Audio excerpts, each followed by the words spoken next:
वह बाएं पंख में एक हाथ डालता है, दाहिना पंख मछली पकड़ने की लाइन से जुड़ा है और दूसरा हाथ सिर खींचता है।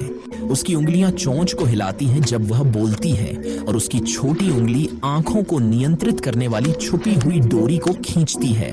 लाइनें पढ़ने के लिए स्क्रिप्ट सूट के अंदर चिपकाई और छोटे एलईडी से रोशन किया जाता है। मॉनिटर कमर पर बांधा जाता है। जीवंत फीड दिखाता है जिससे वह प्रदर्शन तुरंत देख सकता है।